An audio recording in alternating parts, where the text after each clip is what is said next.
Doctor Neha Tripathi ji, Maharashtra से। श्री हरिवंश।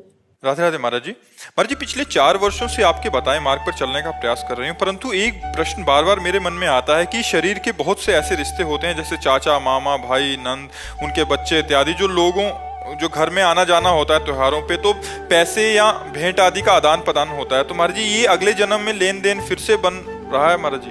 अगर वो कभी हम गए उनके घर में। हाँ, अगर इसको काटना तो एक उपाय बता देते हैं।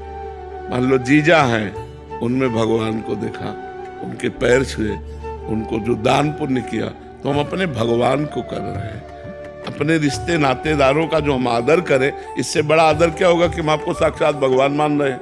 भगवान मानकर आदर करे तो वो पुण्य नहीं होगा, वो भगवत सेवा बन जाएगी, और भगवत सेवा का फल भगवत प्राप्ति होती है। तो हम किसी भी रिश्ते नातेदार, किसी भी आए हुए अतिथि या घर के सदस्यों में यदि हम भगवत भाव कर पावे तो कर्म बंधन से हम कट जाएं। इसीलिए हमें सब में भगवत भाव करना चाहिए।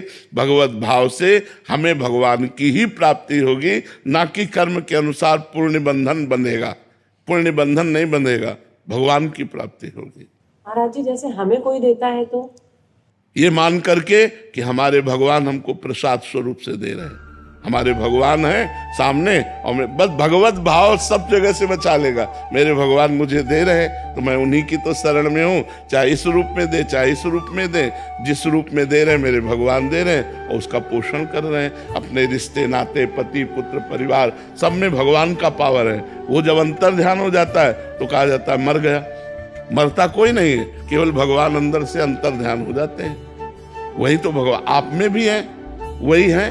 देखो, आपसे पूछा जाए आप कौन है, तो आप इस शरीर का परिचय देंगी, तो आप शरीर है नहीं, शरीर आप है नहीं, शरीर तो आपकी पोशाक है।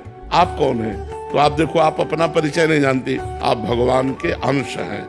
आप दिव्य तेजो में, चिदानंद में भगवान के अंश हैं। पर हम अपने को स्त्री पुरुष मानकर और इसी व्यवहार में रत होकर भूल गए और जन्म मरण के चक्र में पड़ गए। नितिन जी, राधे राधे महाराज जी। महाराज जी, मेरे सामने कुछ भी चल रहा होता है तो सोचता हूँ ये सब माया है, माया का रचाया हुआ है। इसलिए मैं जानना चाहता हूँ कि इस दिखावे की दुनिया से और इस संसार नाम की माया के डर से मैं कैसे दूर रहूं। भगवान की स्मृति, यस स्मरण मात्रेण जन्म संसार बंधनात् विमुच्यते नमस्तस्मै विष्णुवे प्रभु विष्णुवे। भगवान ने कहा, दैवी हेसा गुणमयी मम माया दुरत्या। ये मेरी त्रिगुणमयी दुरत्य माया है। कैसे?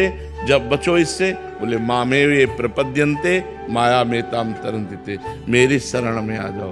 अब भगवान की शरण में जाने के लिए तैयार हो, हृदय से भगवान का आश्रय लो, नाम जप करो, भगवान की लीला कथा सुनो, और सब में भगवान को देखकर व्यवहार करो, अभी आनंद आ जाएगा। अगर माया भी है तो जहां माया है वहीं ब्रह्म भी है। आप बताओ, अगर ये सब माया है तो सर्वम खलविदम ब्रह्म भी तो यही है। अगर ये माया है तो श्री राम में सब जग जानी, वो भी तो है। तो हम माया देखें कि भगवान देखें? हम भगवान देखें। अगर माया देखेंगे तो अशांत हो जाएंगे, और भगवान को देखेंगे तो उनकी लीला चल रही है।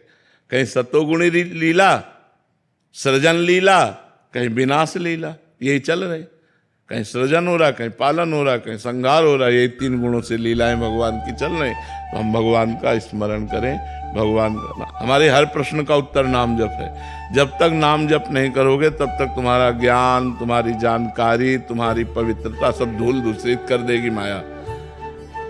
क्योंकि कलयुग में अन्य कोई साधन समर्थ नहीं है। कृतयुगे ध्यायते विष्णुम तेतायाम यजतई मखई द्वापरई परिचर्यायाम कलौ तद्धरि कीर्तनात्। कलयुग में केवल भगवान का नाम जप, नाम कीर्तन ही इस माया से पार कर सकता है। सिद्धांत की बात है। इसलिए भगवान का नाम जप करो, भगवान की लीला कथा सुनो, और जिससे व्यवहार करो उसमें भगवान को देख के करो। ये न जाने कौन से पुण्य तुम्हारे उत्पन्न हुए हैं जो तुमको ऐसा लग रहा है कि सब भगवान की माया, इससे बचो। ये बड़े भाग्य की बात होती है जब इससे बचने का मन हो जाए। नहीं तो भगवान की आराधना करके यही सब मांगा जाता है, नहीं मांगा जाता। वो आपको ये सब माया नजर आ रही, ये तो भगवान की बड़ी कृपा है जो आपको ऐसा अनुभव हो रहा है। अब आगे बढ़ो, इसका परम लाभ लो। निरंतर भगवत स्मृति का तार जोड़ो, भगवान में अपनी स्मृति का तार जोड़ो, अभी आनंद आ जाएगा। महाराज जी, नाम की ऐसी रुचि सुन के उत्साह होता है कि नाम जप करें, फिर थोड़ी देर बाद फिर माया का ऐसा प्रभाव होता है कि इसीलिए बार बार सत्संग सुनना चाहिए। जब बार बार सत्संग सुनोगे तो आपका उत्साह एक दिन पक्का हो जाएगा, और जहां पक्का हुआ और भजन डट के हुआ तो आपको स्वाद मिल जाएगा। जब स्वाद मिल जाएगा तो किसी को कहना नहीं पड़ेगा, आप अपने आप चल पड़ोगे।